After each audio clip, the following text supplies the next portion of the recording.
I'm Sean Murphy. When news breaks, we break in. The Seat of Honor. Brought to you by Densmore Oil and Bugby Plumbing.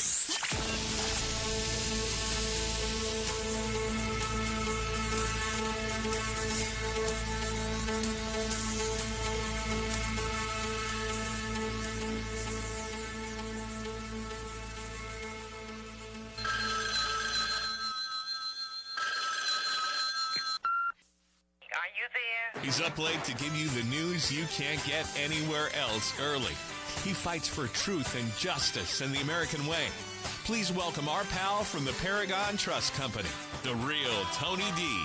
Tony D'Angelo. All right, just in case you want to watch what's going on, we are now streaming, just back up just in time, the nick of time. So you can go to Rumble and check out the great Tony D'Angelo. And yours truly, of course, each and every Tuesday at the same bat time, we bring on Tony D. You can find him on the X, Tony D'Angelo 7, his own YouTube page, all great stuff. Tony, good morning. How are you? Good morning, Elci, and good morning, everyone, and proud to be among you. All right, you're going to start with New London today? What's going on with New London? Well, actually, we're going to get into New London in a second, and what I want to do in advance is direct everybody to the show Facebook page. I've reproduced there, if I've done it correctly, the press release of the New London Police Department with respect to Saturday night's events, shall we say, and I'll leave it there at the moment. But today, I mean, I'm thrilled to be here, but I'm just not really happy with a bunch of stuff. So I've kind of got like the 3 Buffalo Awards of, shall we say, the legitimate media and other people trying to buffalo us.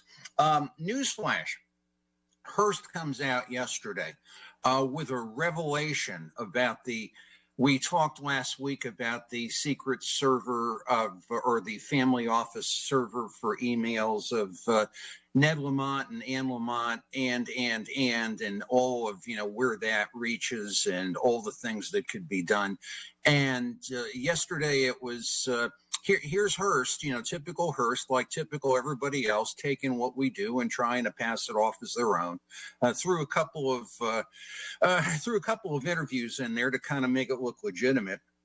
And the thing is, I don't know what I'm more angry with. I mean, people will steal. Okay, go ahead and steal. I mean, it's just, I will bring you back to where, and I will shame you in the process. The other thing is that, now, quote unquote, the Republican Party and other people are saying, look at what Hearst reported. And it's like, I know they listen to me. I know they're watching this segment. Right. It's like, stop already. It's like you knew about it. You didn't act on it. And now you're acting on it because it's state-run media. And that's all where it is. But my question of last night is the questions that none of these people, that Hearst won't ever ask, that the Republican Party will never ask, that, anybody in quote unquote legitimacy will not ask is, what else is on that server, Elci? I mean, how much Semaphore is on there, or Digital Currency Group, or the Yukon Foundation, the Horse Barn Hill Investment Fund? I'm making a list here as long as my arm. I'm holding my arm up. The radio people can't see it. Advanced CT, Connecticut Innovations. And, the thing is, you're never going to hear these things. And I come back to the same thing. The only way you're going to get accountability for this stuff is, listener, watcher, viewer. You got to do it. The system ain't going to do it for you. It's simple as that and just as difficult. That's my Buffalo number 1. Well, I mean, you've been preaching that. We've been talking about that. And, the players in the game keep getting away with these ugly, corrupt actions. And they don't even ask the right questions. Yeah, they don't even ask the right questions. Well, that's why you're here, baby. That's why people love your segment, because you ask the right questions and you follow up. Well, and the thing is, I'm not after, shall I say, I'm not after public shame, but I am after the truth. I mean, because people deserve the truth. They were lied to during COVID. They were lied to during elections. And I need, if I'm going to meet my maker at some point, hopefully not soon, I want to be able to give account for whatever good I have done. But anyway, getting to truth, right? Nobody's more pro-police than I am. I'm not happy with the state of policing today, and there's a myriad, the officers that come on. There's a myriad bunch of reasons for that, but and New London's really not my beat as such. It's people are closer to it than I am, but this was a curiosity for me on Sunday. Actually, George Colley had sent out a tweet and message us that, there's a connection here with New London and the shooter. Right. And I started to read, and it was like one of these things that I didn't want to focus on it, but I started to count as far as when were people notified? At least seven, shall we say, news sources say that the New London was notified prior to the event, if you will. Fox News, Jackie Heinrich, The Hill, Alan's brother, Alan being the assassin or attempted assassin, notified New London police of the alleged manifesto just minutes before the incident. Oregon Public Broadcasting, same thing. Channel 7 in the district said the same thing. Newsweek said the same thing. The New York Post said the same thing, and a whole bunch. And Rapid Response 47 said the same thing. So I said, okay. On or about, I'd say maybe 2:00 in the afternoon on Sunday, things started to circulate from state-run media, saying, well, we found out about it after from the New London Police Department. Now, if you're reading this, I'd ask you to pop this up on the Facebook. And these are questions that, kind of rocketed through my pea brain. On Saturday, I'm reading from the release, at approximately 10:49 p.m., the New London Police Department was contacted by an individual who expressed concern about the incident that occurred at the White House Correspondents Association dinner. The reporting individual wanted to share information they believed to be pertinent to the matter. Immediately upon reviewing the information, the New London Police Department contacted federal law enforcement partners. The individual was subsequently interviewed by both the New London Police Department and federal law enforcement. And then an investigation by the New London Police Department in this matter is no longer active. Okay. So I'm reading this statement. And then finally, I think it was Sunday night, it dawned on me. Individual who expressed concern. Is that the family member? Or is that, Hat Pin Mary coming and banging a pot? We don't know. We do not know. Immediately upon receiving this information, they contacted everybody. And then after which, they closed the file. So I'm wondering here if we've got a little bit of, apples and oranges going on. I will say this. Seeing this stuff come down from the state, seeing it come down from state agencies, dealing with state agencies, dealing with how state agencies do things, dealing with how the paid operatives of public relations who are paid by this to me, it's, I'm going to be genteel here. I'm going to say there's a question. My gut jumping out of my my chest is like, this is like your typical state slime. This is the stuff they do. I'm not accusing that, but it certainly looks at it because I now have a number of questions here, and I think everybody should have them. What are we talking two people here? Are we talking, because that press release, you can look at that press release on the Facebook page, does not say anything about a family member. I didn't write that. They did, right? As Mike Wallace would say. Their words, not mine. Who notified you when? What, did this person come to you? And it's the thing, and this is the thing I think, when we search for the truth, Lee, Elci, it's like whenever a state agency is involved and whenever a person is involved, the state agency will always go to immediately protect itself.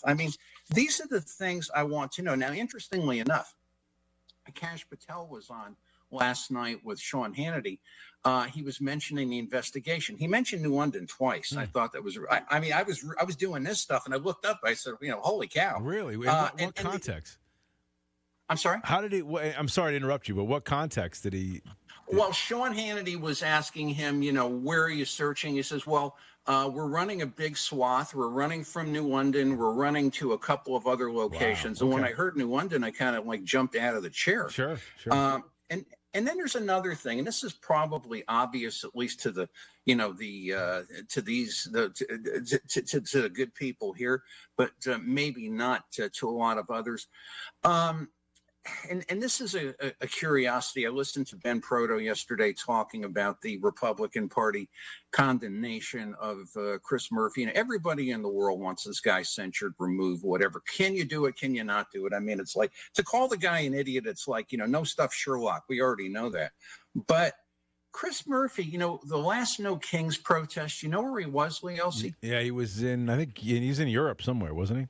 No, he was in Torrance, California. Yeah, that's right. Yeah. Torrance, California. Yeah. Where is the shooter from? Oh, Torrance, California. Really? I mean, is there any connective tissue there? I don't know, but isn't that kind of like a curiosity to you? I didn't even realize that. Holy cow. Yeah. Wow.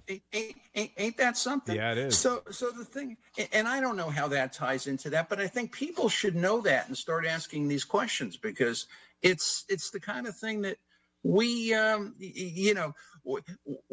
stop when you. It's almost to the point now where instead if something comes out on a state-run media or a state agency or something, you can't stop there. You can't, because everything going back to COVID-19 had a story.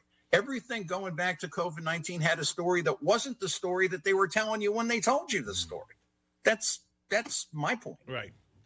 That's fascinating, though. That's amazing that you had put all that together. So, as always, great stuff, Tony. Well, how could I put it? I mean, it's the sleight of hand. I'm not saying it's sleight of hand, but I'm saying that a better explanation is sorely needed. As one of my my young lady, shall I say, correspondents or helpers, a good friend, said to me, it's like, hey, there's nuclear stuff down there. It's like, what's these are questions that need to be answered, basically. I mean, this cannot stop there, basically, and it can't. Yeah. It just really can't, because we don't even know if we got the same individual. Yeah, that's a good point. Tony D'Angelo 7, he joins us each and every week to chat about things that are happening in and around you, and sometimes he shines a light on stuff that you didn't even realize. Well, there were rats in the corner, and he shines a light on it, and they go scurrying for their shadows, and it's always great to have him on talking about some of this stuff. All right, so from that, we go to what? We're going to go to nonprofit reform, and I've been following not nearly as much as I would like to, but with interest, this purported nonprofit reform that we're seeing in the state capitol that's passing unanimously. And of course, all of this is germinated, if you will, from the dealings with Douglas McCrory. Now, I'm going to say something here. This is rumor, okay? Rumor. This is not fact. This is not, I don't deal in Alex Jones type stuff, but I was talking to people on the street yesterday in Hartford, and they were telling me that the people are being offered immunity right now for testimony. I will say this, that in dealing with feds, the longer things hang out there and you don't hear anything, the worse it usually is. So it'll be interesting to see what comes down. But basically, I don't think it's going to be bless me, Father, go in peace, my son. But getting back to the point of the matter, again, that's rumor. The nonprofit, shall we say, reform passes 141-0, and it is basically, shall we say, there's reporting involved. You have to say what you're doing with the money, and but it doesn't cut to the meat of the matter. And the meat of the matter, and we've been through this on this show, is not the top line. I mean, there's a bigger question of why do we have this bulbous funding to nonprofits? We'll get into that in just a second. But the amount of money that goes to salaries of people in these NGOs and these nonprofits from state dollars, and you can trace it, you can almost set your watch to it, that when there is an increase in funding, the people who are being compensated more or less get that's where the increase is going, basically. And I was listening with interest to Tom Cantone last week talk about the poor person in the supermarket and the fact of the single mom that, couldn't buy the groceries and things like that. And that hurts me. We do a lot of work here for a volunteer food bank. And it's, I go back to my mother. My mother said, nobody in my presence will ever be hungry. And it's just like, I come back to the thing of if food charities, I was about $150 million of state money goes to food charities, ostensibly paying salaries, a large part of it. The Connecticut Food Share, Jason Jakubowski making $400,000 a year. A couple of the other executives, $250,000, $300,000. And I'm saying two things here. Number one, why do we do the same thing in Connecticut, trying to make it a little bit better, trying to get the same people involved, and we hope to get a different result, but we're not fixing the fundamental thing. So much of what is intended for what is supposed to be for like that poor woman in the supermarket with those kids doesn't reach her because there's a whole lot of hands grasping, gimme, gimme, gimme in between. And the other thing is, and I've mentioned this before, you can fix this thing in, you can fix it in 6 months. You can eliminate, at least with so many things, rather than, shall we say, having, the state decide who gets what bulbous salary. Why don't we go to a system? And I was looking at this. Missouri has it. Arizona has it. I mean, Arizona is not exactly a hotbed of conservatism, but it's where you decide how much of your tax payment, doesn't cost you anything, goes to the food bank of your choice. The one who's going well, the one who's doing what needs to be done. Now, there are a lot of people on this food chain, if you will, no pun intended, who aren't making a ton of money, basically. I mean, there's a lot of people that are just making bill paying money running these charities, but yet there's people making these bulbous salaries. And the fact of the matter is, Elci, is when, you got a plug, right? You got a plug and you want to plug something in your wall. You're not going to wrap it around your desk 13 times. You're going to plug the plug into the damn wall. That's my point. And we keep seeing this, shall we say, non-reform, reform, and things are fixed only to get worse because you're making the thing bigger. Have a system where the money goes directly to these charities and straight up, we got 3 people running for governor, right? I challenge you. Make this change. Get rid of this whole mess. Get rid of this whole food chain. Get rid of this whole overcompensation. And then going back to that poor woman in the supermarket, because I see it too, you can have things. Now, of course, you ask a bigger question, which is, why do we have so many poor? I mean, Jesus Christ in Nazareth said you'd never get rid of the poor. But I mean, my Lord, it's like, we have too much of it. We spend too much and we're expecting something to be different. But the cure is always spend money and, try to make it better than it is. And it never gets better. That's the thing that really troubles me. But it can't get better. It takes some boldness and initiative. I think it's hard to legitimize, somebody's making 6 figures plus on a salary for the homeless or for a food bank or things of that nature, and they're out there. That to me, that shouldn't happen. You know what I mean? That's just my own opinion. The justification is always, but the guy in the corporation makes whatever, and then you start arguing apples and pears. I'm more concerned about the fact of resources getting to where they need to go. Yeah.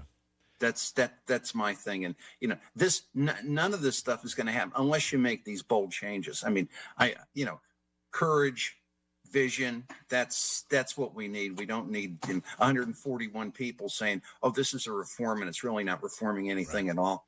Tony D'Angelo is his name. You get just a taste of him here. If you want to really get to know Tony, it's Thursdays with 30 with Tony. Tony, so tell us what's coming up Thursday.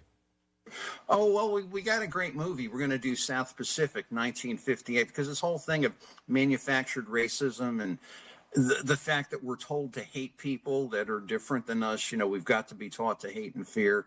We've got to be taught from year to year. It's got to be drummed in your pink little ear. You've got to be carefully taught. That's the whole Southern Poverty Law Center thing. And, again, it's nothing new under the sun. These old movies seem to have great application for current events. All right, brother. Tony D'Angelo. Again, follow him on the X, Tony D'Angelo 7. Thank you, my friend. And Talk Red Media. And Talk Red Media. Talk That's Red right. Media. Talk Red Media. Make sure you check that out. And you can check him out a little bit later on today on Talk Red Media with yours truly. Tony, thank you, buddy.